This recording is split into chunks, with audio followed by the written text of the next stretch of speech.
Saudara Presiden Prabowo melantik Komisi Percepatan Reformasi Polisi pada Jumat lalu. Mantan Ketua Mahkamah Konstitusi Jimli Asidiki ditunjuk menjadi Ketua Komisi Percepatan Reformasi Polri. Komisi Percepatan Reformasi Polri terdiri dari 10 anggota atau 10 orang anggota. Kapolri Jenderal Listio Sigit menjadi salah satu anggotanya. Komisi Percepatan Reformasi Polri tertuang dalam Keputusan Presiden nomor 112/P tahun 2024 tentang pengangkatan keanggotaan Komisi Percepatan Reformasi Kepolisian. Nantinya komisi ini akan bekerja selama 3 bulan ke depan.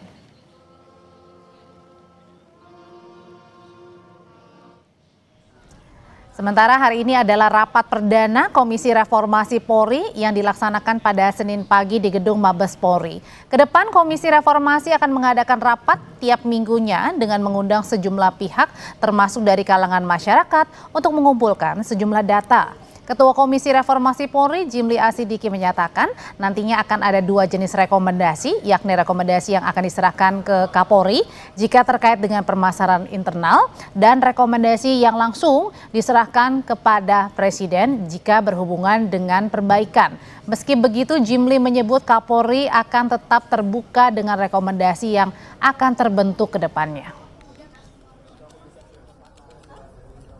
Jadi kalau yang menyangkut kasus-kasus yang diselesaikan secara internal, nanti rekomendasinya langsung kita sampaikan kepada Kapolri yang juga adalah anggota. Maka hasil dari komisi ini ada 2, 1 rekomendasi ke Presiden, yang kedua rekomendasi internal. Nah mungkin yang internal bisa juga nggak diumumkan, tapi intinya apa yang tadi disampaikan Pak Kapolri, tadi sudah dia tegaskan juga tadi di dalam rapat bahwa Kapolri bersifat terbuka, adaptif untuk merespon ya hal-hal yang perlu untuk perbaikan, ya itu akan dilakukan oleh Polri. Lalu apa saja pekerjaan yang harus segera dilakukan oleh Komisi Reformasi Polri? Untuk membahasnya saat ini kita sudah bergabung bersama Komjen Pol Purnawirawan Ito Sumardi. Selamat malam Pak Ito. Selamat malam Mbak Audrey. Ya, dan juga ada Julius Ibrani, Ketua PBHI. Mas Julius, selamat malam. Malam Audrey.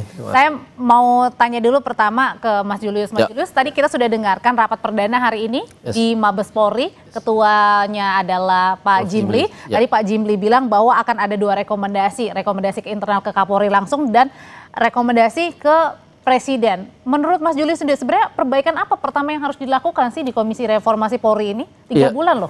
3 bulan ini waktu yang sangat sempit dan bisa dikatakan nyaris tidak akan efektif untuk level implementasi. Kenapa?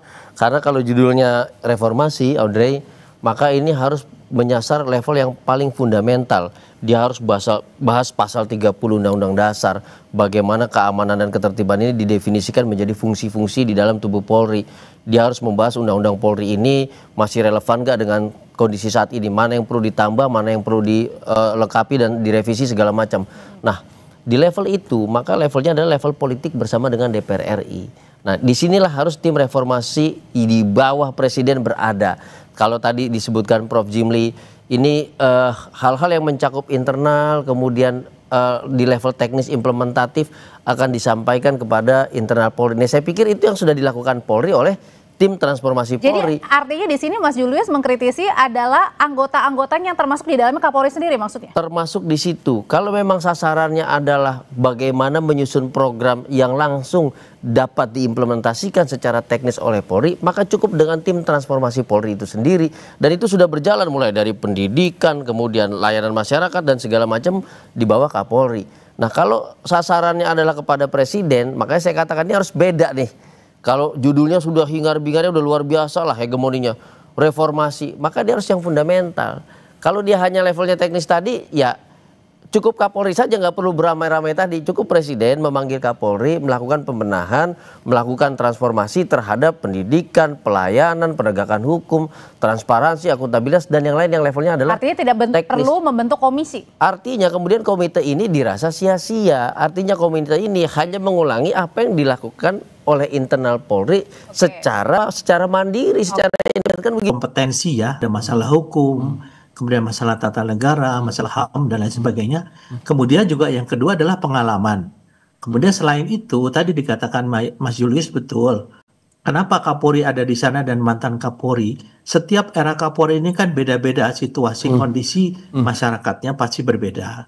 Kemudian juga tadi dikatakan kebijakan politiknya juga berbeda. Nah, apa yang nanti disampaikan ke atas yang disampaikan oleh Pak Jimli, tentunya kalau menyangkut masalah perundang-undangan, nanti larinya juga akan ke DPR. Dan yang saya dengar, kalau tidak salah, Presiden mengatakan setiap 3 bulan komite ini diminta untuk melaporkan. Jadi bukan dalam waktu 3 bulan, Pak. Saya kira waktunya tidak terbatas sampai Presiden mungkin menganggap bahwa reformasi terhadap Polri ini sudah sesuai dengan harapan. Nah, saya kira mungkin kalau anggotanya ini semuanya sudah baik menurut saya. Kenapa? Karena ada Kapolri aktif dan mantan Kapolri. Tentunya mantan Kapolri ini akan menyampaikan pengalaman semasa eranya mereka. Nah, tentunya Kapolri juga harus bisa menerima gitu kan. Oke, jadi artinya kalau menurut Pak Ito sendiri di dalamnya ada Kapolri yang menjadi anggota ini tidak masalah begitu? Oh, sangat tidak masalah, Mbak. Kenapa bagaimanapun juga Pak Kapolri ini kan memberikan gambaran tadi yang disampaikan Mas Julius. Kebetulan Mas Julius juga pernah ketemu dengan kita. Apa yang sekarang sudah dilakukan terkait dengan peristiwa yang baru-baru ini ya bulan Agustus. Kita sudah melangkah sudah jauh, Mbak, tapi kan itu belum sempurna. Kita juga ingin mendapatkan masukan-masukan lain yang tentunya dari masyarakat. Makanya dalam rapat ini kan diundang tokoh-tokoh masyarakat dari koalisi sipil dan sebagainya. Nah, kalau untuk menyangkut masalah teknis, betul sekali dikatakan Mas Julius, itu tanggung jawab polisi bagaimana kita mau merubah wajah kita, merubah kinerja. Tapi kalau dari segi politis tentu menyangkut kepada undang-undang yang perlu harus diperbaiki, disesuaikan dengan kondisi situasi dan kondisi masyarakat saat ini. Kalau kita bahas dulu satu persatu Mas Julius berkaitan dengan tadi setiap minggunya rencananya akan mengundang LSM, Ormas, masyarakat atau lembaga-lembaga terkait begitu untuk mungkin mengadukan dan kemudian ini menjadi perbaikan. Apa yang sebenarnya paling dibutuhkan ketika mengundang LSM, mengundang Ormas, mengundang masyarakat? Nah, jadi saya perlu sampaikan juga bahwa forum mengundang masyarakat sipil, mengundang korban itu sudah dilakukan oleh Jenderal Sigit dan ini masih berproses semuanya. Kan gitu kan. Jadi ini level yang paling teknis karena kira-kira mengangkat permasalahan yang dihadapi masyarakat di lapangan, pungli di lantas misalnya, atau pelayanan untuk mengurus administrasi, SKCK, SIM, STNK dan segala macam. Itu level yang sangat teknis dan itu bisa selesai dengan satu komando terpusat dari Kapolri Jenderal Sigit. Dan itu masalah klasik sebenarnya. Itu masalah klasik sebetulnya dan di berbagai macam birokrasi hal ini juga terjadi sama-sama gitu. Lalu kaitannya dengan apa? Dengan penanganan aksi massa. Lalu perspektif HAM dalam melakukan penindakan terhadap aksi demonstrasi yang berujung kericuhan dan segala macamnya. Lalu penegakan hukum yang transparan, perkara-perkara yang tertunda dan segala macamnya. Ini betul-betul level implementasi teknis di operasional sehari-hari. Dari paling tidak ada 14 fungsi kewenangan Polri diturunkan Undang-Undang nomor 2 tahun 2002. Nah, ini yang bukan ranahnya Presiden karena sudah cukup di internal Polri ini selesai. Dan biar birokrasinya juga cepat. Kalau kemudian ini dilemparkan kepada level presiden nggak akan ngurusin pungli, gitu, nggak akan kena. Makanya saya bilang yang penting adalah tadi kalau kita mau bicarakan kebijakan politik, maka produk politiknya apa? Undang-undang kah? Atau terjemahan dari pasal 30 konstitusi kah? Atau struktur Polri akan dibuat seperti apa? Dan segala macamnya. Nah, itu yang ada di level Prof. Jimli, Presiden dan segala macamnya. Dan itu nggak mungkin tercapai dalam 3 bulan karena. Tapi tadi kata Pak Ito bilang nggak 3 bulan katanya, betul, per 3 bulan evaluasi. Betul. Nah, artinya kalau per 3 bulan evaluasi harus melaporkan, berarti yang dilaporkan adalah permasalahan teknis yang dihadapi Polri sehari-hari. Itu selesai sama teman-teman LSM dan aktivis. Karena tiap hari kami terus-terusan memberikan masukan, baik lewat pengaduan, lewat pelaporan, lewat pendampingan, komunikasi dengan forum. Di situ ada Divpropam, di situ ada Divkum, di situ ada pengawasan penyidikan dan segala macam. Itu sudah selesai di situ. Apakah salah satunya juga disoroti soal penangkapan aktivis yang kemudian belum menghasilkan, sekarang masih terus berproses? Bukan, itu salah nanti satunya. Ya Mas Julius ya, Baik, saya jadi tetap bersama kami.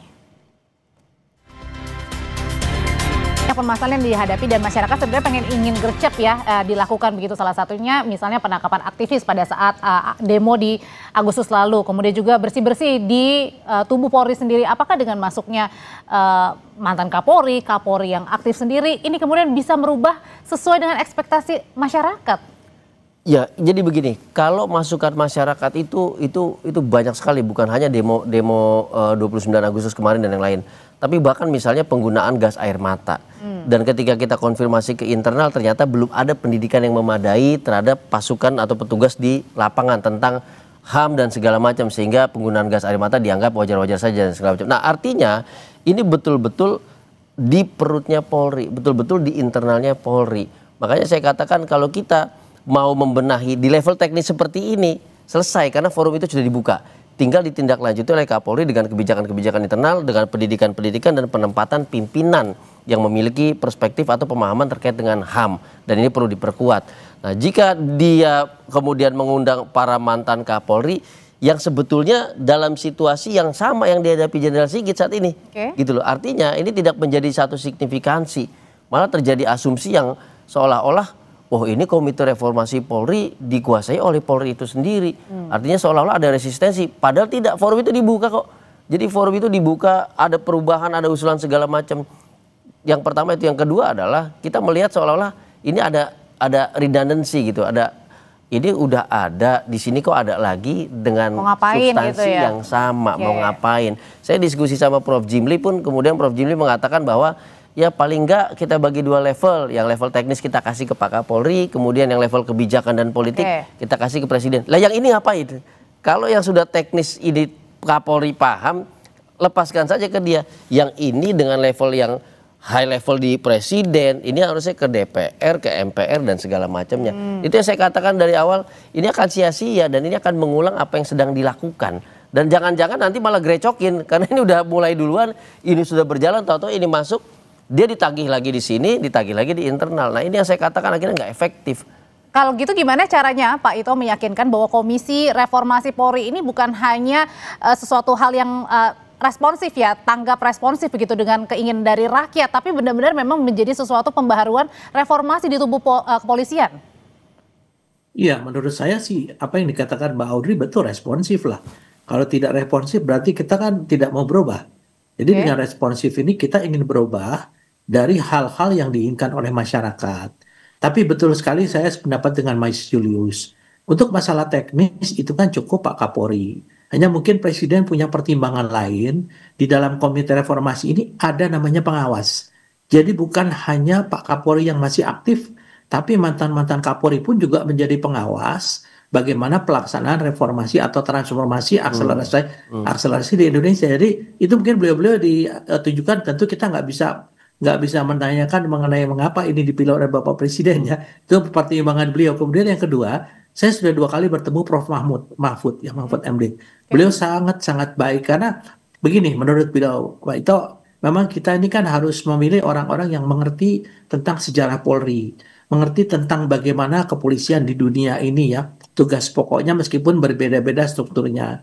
Kemudian dikaitkan dengan pelaksanaan tugas selama ini, tentunya yang paling berpengalaman, berkompetensi adalah mantan-mantan Kapolri. Nah, sehingga mungkin itulah menjadi pemilihan mengapa beberapa mantan Kapolri yang dianggap mungkin beliau-beliau punya kompetensi dan pengalaman ditunjuk menjadi anggota Komite Reformasi. Saya sependapat dengan Mas Julius. Kalau sepanjang Komite Reformasi membuka ruang seluas-luasnya bagi masyarakat, koalisi sipil dan para pemerhati segala macam, saya kira itu sangat baik ya mungkin untuk memperbaiki polisi ke depan. Pak Ito, tapi menurut Pak Ito sendiri tolak ukur untuk keberhasilan misalnya perbaikan reformasi di tubuh Polri ini seperti apa? Apakah tunggu kejadian baru kita lihat bagaimana reaksinya, atau kalau tidak ada kejadian kan ya sebenarnya fine-fine saja, baik-baik saja ini? Ya, secara normatif itu tentunya 2, Mbak. Pertama, menurunnya komplain masyarakat. Yang kedua, meningkatnya kepercayaan masyarakat. Nah, sekarang kan komplain masyarakat itu apabila ada hal-hal yang oleh dilakukan anggota Polri tidak profesional. Nah, kalau ini semakin kecil, itu tentunya itu menunjukkan berhasil. Yang kedua, masyarakat merasakan polisi hadir bersama mereka. Kita sekarang sudah lihat pada waktu kemarin terakhir saya rapat dengan Bapak Wakapolri, perintah Kapolri melalui Wakapolri adalah setiap kejadian seperti bencana alam, kita sudah ada di sana, tidak menunggu bencana alamnya terjadi dulu. Kemudian hal-hal yang lain seperti yang daerah-daerah rawan nanti akan dilakukan patroli-patroli untuk bisa menimbulkan rasa aman. Nanti kita tinggal lihat saja, kalau ini sudah berhasil, tentu masyarakat puas, kan kepuasannya meningkat, kemudian komplainnya menurun, nah itu keberhasilan bahwa reformasi Polri menuju ke arah yang lebih baik. Demikian, Mbak. Ya.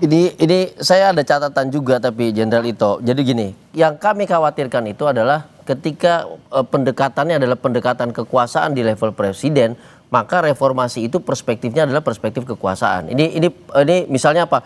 Menjaga stabilitas nasional, menekan situasi di lapangan masyarakat dengan dinamika sosial ekonomi dan segala macamnya. Sementara ketika kita di tim internal transformasi Polri yang dilibatkan adalah masyarakat sipil, ojol, korban, satu yang kita usulkan salah satunya adalah perspektif sosio-legal.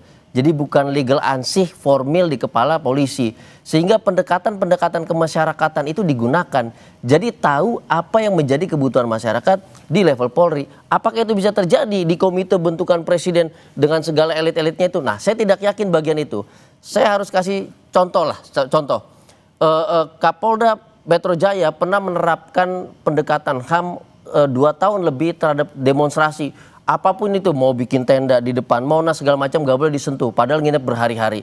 Yang kedua, yang belakangan terjadi misalnya, tidak ada lagi tetot-tetot di jalan. Itu pertama. Lalu melibatkan teman-teman ojol untuk menjadi justice kolaborator dan community policing, melaporkan situasi di lapangan. Sedangkan ini pendekatan-pendekatan sosio-legal yang bukan hanya memberikan citra kepada kepolisian, tapi membersamai fungsi polisi di tengah masyarakat. Ini ada di level teknis dan justru langsung efektif berjalan. Berarti artinya bukan hanya fokus kepada perbaikan citra aja. Bukan hanya itu dan juga bukan di level politik yang kita nggak tahu nanti ujungnya negosiasinya kemana. Karena saya boleh bilang, Prof. Mahfud pernah mengusulkan ini kok dengan tim percepatan reformasi hukum dan anti korupsi. Hasilnya mana? Nggak ada. Lalu sebelumnya juga pernah ini itu segala macam. Hasilnya nggak pernah ada. Hasil itu selalu ada ketika pendekatannya adalah pendekatan kemasyarakatan, pendekatan sosial. Dan Polri ditempatkan oleh konstitusi itu betul-betul di tengah masyarakat. Saya pernah bilang, Polri itu kayak nasi. Kenapa? Dia ada di konstitusi dan banyak fungsinya yang langsung menyasar kepada masyarakat, berhadapan dengan masyarakat. Jadi jangan perspektif kekuasaan yang dipakai oleh komite presiden, sementara kebutuhannya adalah kebutuhan sosial kemasyarakatan. Ini nggak nyambung dan akan bentrok gitu. Terakhir kalau gitu Mas Julius, kan tadi juga diumumin oleh Prof. Jimli bahwa akan ada satu lagi, 10 anggota tambah 1 katanya, perempuan. Tapi masih dirahasiakan siapa nih. Apakah ini juga akan mungkin menambah warna baru di Komisi Reformasi atau? Itu kebutuhan yang sangat mutlak. Tahun lalu Jenderal Sigit telah membentuk unit khusus baik itu TPPO atau perlindungan anak dan unit khusus perlindungan perempuan yang ada di seluruh Indonesia. Perspektif itu memang perlu diperkuat di pendidikan, kemudian di kepemimpinan, di penindakan dan segala macamnya. Adanya satu anggota dari komite dari perempuan itu harus menyasar pada problem ketidaksetaraan yang dialami perempuan dalam proses hukum, sebagai saksi, sebagai tersangka dan segala macamnya. Jadi itu kebutuhan yang penting, tapi itu juga sudah dilakukan oleh Polri, ingat. Makanya jangan redundant, yang sudah dilakukan oleh Polri jangan lagi dibahas di sini. Ini catatannya apa reformasi strukturalnya, apa reformasi fungsionalnya, apa reformasi regulasinya. Itu ada di level presiden. Dan tadi hanya bukan hanya sekedar menaikkan citra positif lagi dari Polri ya. Saya pikir bukan. Kalau menaikkan citra cukup survei selesai kok itu. Gimana tuh Pak Ito? Ya, saya kira betul kata Pak Julius ya. Yang penting adalah pelaksanaannya, Mas. Yes. Jadi menurut saya di sini adalah Komite Reformasi Polri, biarlah beliau itu bekerja dulu ya. Nanti setelah itu kita nilai setelah 3 bulan apakah ada perubahan yang mendasar secara teknis, pembinaan, administrasi ataupun regulasi. Nah, itu tentu nanti kita berikan masukan setelah berjalan 3 bulan. Kita berikan waktu, tapi bagaimanapun juga harapan kita yang disampaikan Mas Julius itu kan tentunya bisa disampaikan pada saat pertemuan-pertemuan dengan Komite Reformasi, sehingga mereka punya arah ke arah mana untuk perbaikan. Adanya masyarakat itu objeknya daripada polisi. Sehingga polisi itu betul-betul harus bisa memberikan sesuatu yang dirasakan oleh masyarakat bahwa eksistensi Polri itu sangat dirasakan kehadirannya. Sudah Kan sekarang sudah ada Pamata ya. Sekarang udah kembali lagi ada Pamata, Mas Julius. Ya. Yang seperti dulu kan nggak ada. Pamata ini wajib harus masuk sampai ke tingkat RT. Yes. Nah, kita lihat aja pelaksananya nanti. Mudah-mudahan kita kawal bersama, Mas Julius. Ya. Sudah kami tangkap pandangannya. Terima kasih Pak Ito.